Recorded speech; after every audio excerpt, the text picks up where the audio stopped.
Hi everyone, आप सभी का हमारे यूट्यूब चैनल आरडीजी क्लासेस में स्वागत है। सो फ्रेंड, आज हम कक्षा 10 गणित अध्याय 1 वास्तविक संख्या प्रश्नावली 1.1 के दूसरे प्रश्न का आज हल इस वीडियो में हम देखेंगे।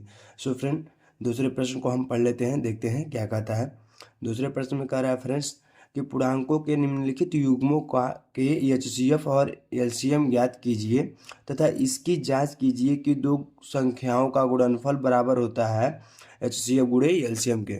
उन दोनों संख्याओं के एचसीएफ और एलसीएम के गुणनफल के उन दोनों संख्याओं का गुणनफल जो होता है बराबर होता है।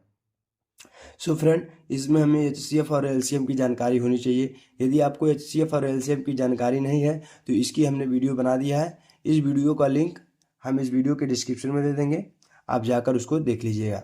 ठीक है फ्रेंड्स। सो फ्रेंड, हम थोड़ा बहुत यहाँ एचसीएफ और एलसीएम के बारे में बताएंगे ताकि आपको एचसीएफ और एलसीएम निकालते वक्त कोई भी परेशानी न हो। सो फ्रेंड, हम इसके पहले भाग को हल करते हैं, जिसमें दे रहा है पहला भाग में हम लिखेंगे क्या यहाँ पर हल। जिसमें पहला भाग दे रहा है फ्रेंड्स इसका 26 और 91। तो हम 26 और 91 का क्या लिखेंगे, अभाज्य गुणनखंड लिखेंगे और फिर हम आपको एचसीएफ का एलसीएम की परिभाषा और एचसीएफ की परिभाषा बताकर उसका मान लिख देंगे। सो फ्रेंड, इसका हम अभाज्य गुणनखंड लिखने से पहले हम इसको गुणनखंड वृक्ष का प्रयोग करेंगे ताकि इसका अभाज्य गुणनखंड लिखने को हमें अच्छे से समझ में आ जाए कि इसका अभाज्य गुणनखंड लिखने में हमें कैसे मदद मिलेगा। सो इसका हम 26 को देख लीजिए क्या लिख सकते हैं। 26 को अगर हम 2 से काटे फ्रेंड्स तो ये हो जाएगा आपका कितना 13 हो जाएगा। और फिर 13 को अगर हम काट दें तो 1 आ जाएगा, अर्थात जो 26 का हो जाएगा हमारा वो हो जाएगा आपका 2 गुणे 13। 2 गुणे 13। इसी प्रकार अगर हम 91 को देखें तो 91 हमारा 2 से कटेगा तो 2 से नहीं कटेगा, 3 से कटेगा, 3 से कटेगा तो फ्रेंड्स 3 से भी नहीं कटेगा तो 7 से कटेगा। तो देख लेते हैं, तो 7 करने 7 7, अच्छा 7 से कटेगा तो 7 से कटेगा तो कितना बार कटेगा, 7 करने 7 और 7 तरीका 21, 13 बार में कट रहा है और 13 बार में कट जाएगा तो 1 आ जाएगा, अर्थात जो 91 का अभाज्य गुणनखंड हो जाएगा वो हो जाएगा आपका 7 गुणे 13। अर्थात जो इसमें अब इसका हम क्या लिखेंगे एचसीएफ, इसका अब हम एचसीएफ लिख देते हैं। तो एचसीएफ हमने आपको बताया था परिभाषा जो होता है वो होता है आपको संख्याओं में प्रत्येक उभयनिष्ठ अभाज्य गुणनखंड की सबसे छोटी घात का गुणनफल महत्तम समापवर्तक कहलाता है। अर्थात जो हमने अभाज्य गुणनखंड लिखा है 26 और 91 का, उसका उभयनिष्ठ, और उभयनिष्ठ में कह रहा है कि उभयनिष्ठ अभाज्य गुणनखंड की सबसे छोटी घात का गुणनफल जो होता है महत्तम समापवर्तक कहलाता है। तो इसमें जो 13 जो है वो उभयनिष्ठ है। उभयनिष्ठ का कभी भी आपके दिमाग में अगर उभयनिष्ठ आए तो ये न जान लीजिएगा, उभयनिष्ठ कभी भी एक मतलब एक व्यक्ति में नहीं की जा सकती है उभयनिष्ठ। 2 चीज़ों का ही अंतर देख के हम कॉमन बता देंगे, हाँ कि इन व्यक्ति और उन व्यक्ति में क्या कॉमन है, और उसी कॉमन को हम बोलते हैं हिंदी में उभयनिष्ठ। तो इसके अभाज्य गुणनखंड मतलब 26 के अभाज्य गुणनखंड में और 91 के अभाज्य गुणनखंड में जो 13 है वह उभयनिष्ठ है। तो जो इसका एचसीएफ हो जाएगा वो हो जाएगा आपका 13। इसी प्रकार अगर एलसीएम निकालने हम तो एलसीएम किसे कहते हैं, संख्याओं में संबद्ध प्रत्येक अभाज्य गुणनखंड की सबसे बड़ी घात का गुणनफल जो होता है वो होता है हमारा एलसीएम, अर्थात लघुत्तम समापवर्तक कहलाता है। तो लघुत्तम समापवर्तक जो हो जाएगा आपका वो हो जाएगा सबसे बड़ी घात का गुणनफल होता है, और संबद्ध मतलब सभी संख्याओं का गुणनफल जो होता है वो हमारा लघुत्तम समापवर्तक होता है। तो यहाँ पर जो हो जाएगा वो हो जाएगा आपका 2 गुणे 7 गुणे 13। तो ये आपका हो जाएगा कितना, ये हो जाएगा आपका 7 दूना 14, 14 गुणे 13, और ये हो जाएगा आपका 3 चौका 12 को 2 और तीन एकने तीन और चार एकने तीन एकने तीन और चार एकने चार और चार तीन सात और सात एक आठ और एक एकने आठ, 182 हो गया। अब इसकी हमें जांच भी करनी है, क्या दोनों संख्याओं का गुणनफल जो है HCF गुणे LCM के बराबर है या LCM गुणे HCF के बराबर है। तो इस दोनों संख्याओं का हम गुणनफल कर लेते हैं। लिखेंगे क्या, जांच। जांच करने जांच करने पर देखते हैं फ्रेंड्स, ये हो जाएगा आपका 26 गुणे 91 बराबर कर देना है कितना, हमें इसका HCF मिला है 13 गुणे इसका LCM मिल गया हमें कितना, 182। ठीक है फ्रेंड्स। अब देखिए फ्रेंड्स क्या हो जाएगा, ये हो जाएगा 6 और एक दुआई दो और 6 9 63, 9 6 54 और चौवन दो हो जाएगा आपका 54 और 2 56, 56 को 6 और हो जाएगा आपका 9 के 9 दूना 18, 9 के 9 दूना 18, 18 और 5 8 5 18 5 23, ये हो जाएगा 23 और इसका भी जो हो जाएगा उतना ही होगा 23 66। एक बार और हम गुणा करके देख लेते हैं कहीं गलती तो नहीं किया है। तो ये हो जाएगा 6 का 6 तो 6 हो गया। आप 6 का एक का गुणा करेंगे 2 में तो 2 हो गया, और 9 का गुणा करेंगे 6 में तो 9 6 का 54 और 54 2 56, 56 को 6 हो गया और 9 के 9 दूना 18 और 8 5 13, 13 मतलब 23, मतलब 18 5 जो हो जाएगा वो हो जाएगा हमारा 23, अर्थात 23 और 66 जो हो जाएगा इधर हो गया, तो जो इधर होगा वो भी बराबर होगा, क्योंकि जो कॉन्सेप्ट होता है बराबर का ही होता है, तो जो इधर होगा वो भी यही होगा। गुणा करके आप देखिए। चलिए हम इसके दूसरे प्रश्न को हल कर लेते हैं, जिसमें दे रहा है आपका 510 और 92। तो हम क्या करेंगे, इसमें भी गुणनखंड वृक्ष का प्रयोग करके इसका हम अभाज्य गुणनखंड लिखेंगे। तो हम यहाँ पर लिखेंगे क्या, कहीं किनारे, ये सब ड्राफ्ट वर्क है फ्रेंड्स, इसको ध्यान दीजिएगा। तो इसको हम क्या करेंगे, फिर 510 का अब वृक्षखंड मतलब गुणनखंड वृक्ष से का प्रयोग करके इसका अभाज्य गुणनखंड लिखेंगे। तो ये 2 से कटेगा तो स्वाभाविक है 2 से कटेगा, तो 2 से कटेगा तो कितना बार में कट जाएगा फ्रेंड्स, ये आपका कट जाएगा 2 दूना 4 और 2 पचे 10 और 2 पचे 10। अब इसको हम 2 से कटेगा,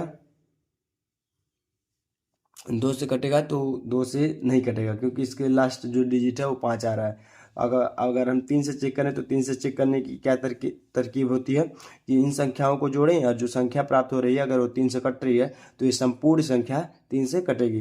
तो इसको जोड़ते हैं कितना आता है, तो 5 2 7 और 7 5 12, 7 4 11, 7 5 12, जो 12 है वो 3 से कटेगा, अर्थात ये संपूर्ण संख्या जो है वो 3 से कटेगी। तो आप इसको हम 3 से काटते हैं तो ये आ जाएगा 3 8 24 और 3 8 24 और हाथ में आ गया एक और ये हो जाएगा 15, 3 5 15।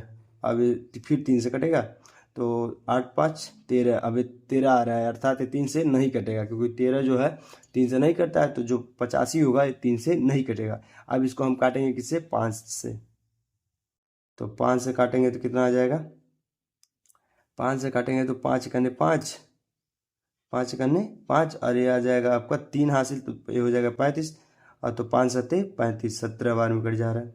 अब ये 17 बार, क्योंकि 17 भाज्य संख्या है तो ये 17 से कट जाएगा, अर्थात 1 हो जाएगा। तो इसका जो 510 का जो अभाज्य गुणनखंड हो जाएगा फ्रेंड्स, वो हो जाएगा आपका 2 गुणे 3 गुणे 5 गुणे 17। इसी प्रकार हम 92 का अभाज्य गुणनखंड लिखेंगे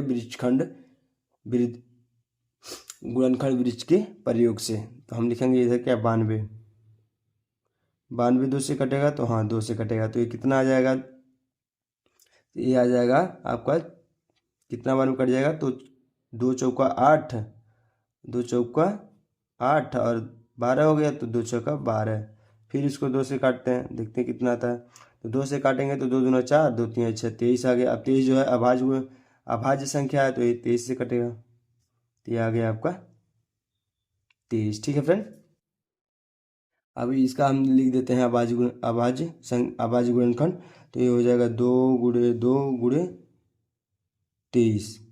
ठीक है फ्रेंड्स, तो हमें HCF की परिभाषा बताई थी कि संख्याओं में प्रत्येक उभयनिष्ठ, जो प्रत्येक मतलब सभी संख्याओं में जो हो प्रत्येक हो और उभयनिष्ठ भी हो। अभाज्य गुणनखंड की सबसे छोटी घात, इसको अभी इस तरह भी लिख सकते हैं कि 2 के पावर 2 गुणे 23, अर्थात जो हमारा HCF हो जाएगा फ्रेंड्स, HCF वो हम बोले थे, क्या बोले थे, संख्याओं में प्रत्येक उभयनिष्ठ अभाज्य गुणनखंड की सबसे छोटी घात, अर्थात 2 के पावर 2 है, यहाँ 2 के पावर 1 है, तो ये क्या है, उभयनिष्ठ भी है, लेकिन हमें इसमें क्या लिखना है, सबसे छोटी घात का गुणनफल लिखना है, अर्थात 2 के पावर 1 जो हो जाएगा हमारा HCF हो जाएगा, क्योंकि और कुछ हमें कॉमन इसमें दिखता हुआ नहीं दिख रहा है।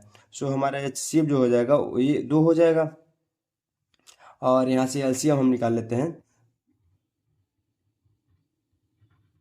तो LCM जो हो जाएगा फ्रेंड्स, वो हो जाएगा आपका, LCM की जो परिभाषा होती है, संख्याओं में संबद्ध, मतलब सभी का बात कर रहा है, संख्याओं में संबद्ध प्रत्येक संख्याओं में संबद्ध प्रत्येक अभाज्य गुणनखंड की सबसे बड़ी घात का गुणनफल होता है, अर्थात यहाँ पर अगर 2 की घात 1 लिए हैं तो यहाँ पर 2 का घात 2 हो जाएगा, और ये हो जाएगा 3 हो जाएगा, 5 हो जाएगा, 17 गुणे 23, सभी संख्याओं की बात की जाती है इसमें।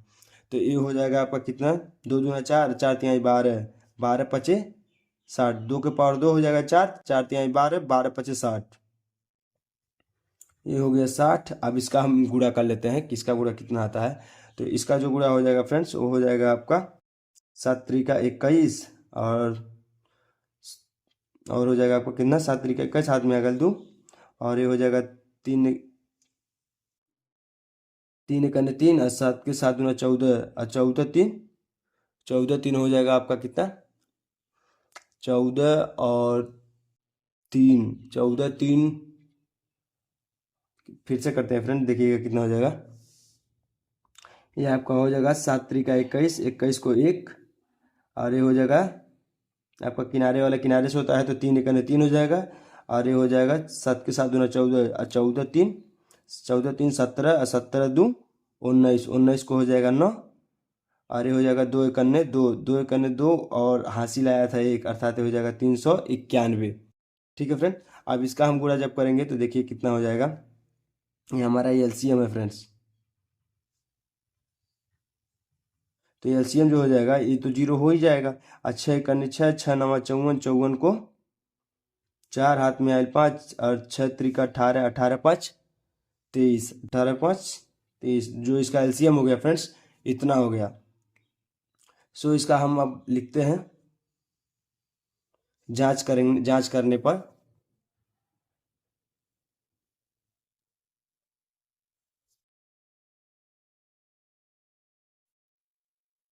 जांच करने पर, तो जांच करने पर क्या हो जाएगा फ्रेंड्स, तो ये हो जाएगा आपका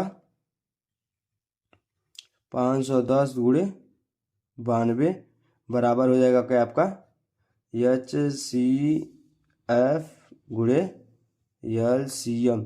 सो फ्रेंड, आप इसकी जांच कर लीजिएगा, हमने आपको सारे मान निकाल दिए हैं, आप इसको आप कैलकुलेशन कर लीजिएगा। जो कि फ्रेंड्स तीसरा प्रश्न जो है वो आपका दे रहा है, वो दे रहा है आपका कितना, 336 और 54 दे रहा है फ्रेंड्स। तो इसका भी हम क्या करेंगे फ्रेंड्स, इसका भी हम लिखेंगे गुणनखंड वृक्ष का प्रयोग करके, इसका भी अभाज्य गुणनखंड लिखेंगे। तो 336 जो है हमारा 2 से कटेगा, तो 2 से कटेगा तो कितना बार कटेगा, तो 2 एकने 2, और एक हासिल आ गया 13 हो गया, 2 6 का 12, और 2 8 16, 168 आ गया फ्रेंड्स।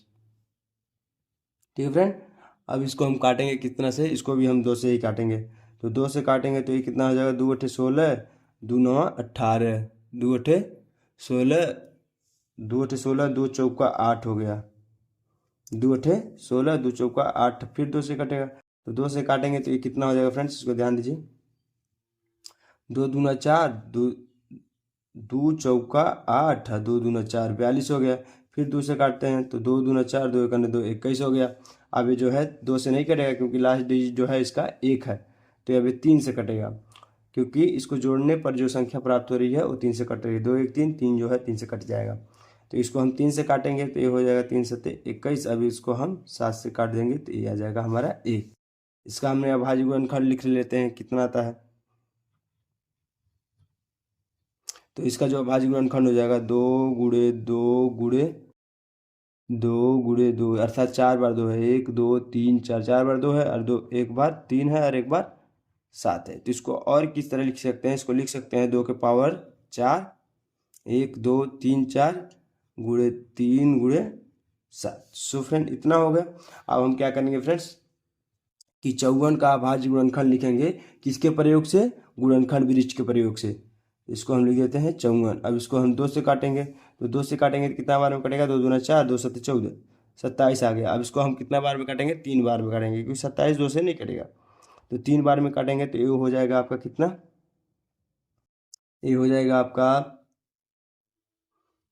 3 9 27, 9 बार में कटेगा। अब इसको 3 से काटेंगे तो ये आ जाएगा आपका कितना, ये आ जाएगा आपका 3, फिर 3 से काट देंगे ये आ जाएगा आपका 1। ठीक है फ्रेंड।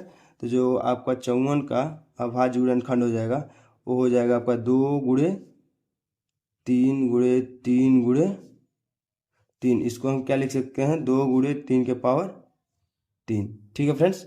तो जो हमारा HCF हो जाएगा, HCF का मतलब होता है उभयनिष्ठ। जो इन दोनों संख्याओं का अभाज्य गुणनखंड लिखे हैं इसमें जो भी उभयनिष्ठ संख्या है और उसकी सबसे छोटी घात संख्या है उसी को हम लेंगे। सो फ्रेंड इसमें छोटी घात 2 के पावर जो सबसे छोटी घात है वो कितना है आपका, और यहाँ पर भी है। तो 2 के सबसे छोटी घात कितनी है, जो कि दोनों में कॉमन है, दोनों संख्याओं के अभाज्य गुणनखंड में। तो 2 के पावर 1 जो है दोनों में है, अर्थात जो हमारा HCF हो जाएगा ये हो जाएगा 2 के पावर 1 का गुणा, और इसमें भी 3 के पावर 1 है, इसमें 3 के पावर 3 है, तो जो 3 के पावर 1 है उसको ले लेंगे। ठीक है फ्रेंड्स।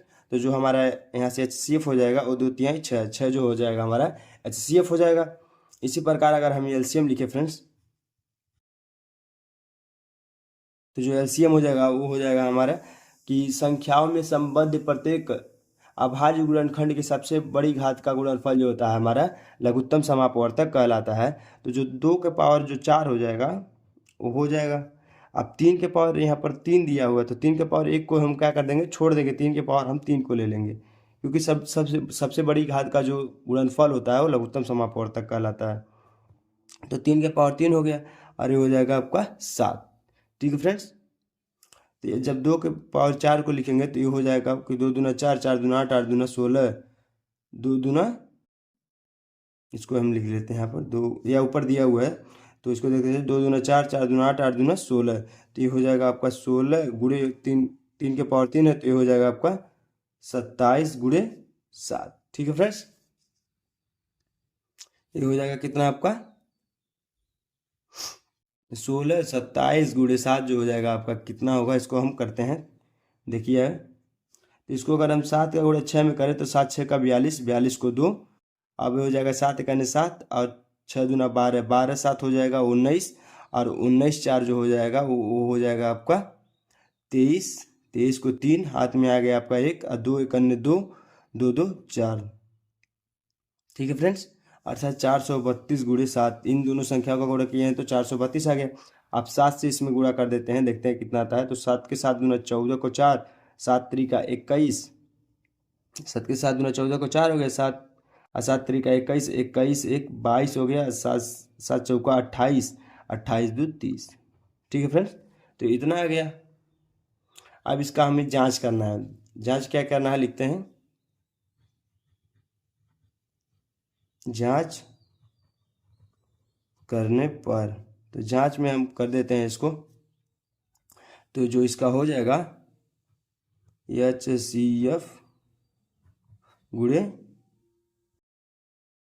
LCM बराबर जो संख्याएं दी थी वो कितनी दी थी, तो 336 गुणे 54।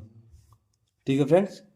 तो यहाँ से जो हमारा HCF था वो कितना था, तो HCF था हमारा 6 और LCM था हमारा 30 24 बराबर था। अब इसको हम क्या कर देते हैं, इसका गुणा कर देते हैं। इसका जो गुणा हो जाएगा फ्रेंड्स वो हो जाएगा आपका 1844, इकाई, दहाई, सैकड़ा, हज़ार, 10,000, 18,144 हो जाएगा। इसको ध्यान दीजिएगा, गलत मैंने बोला। तो इसका जो भी गुणा होगा वो भी आपका इतना ही आएगा, 18,144, 18,144, जो कि बराबर है फ्रेंड्स।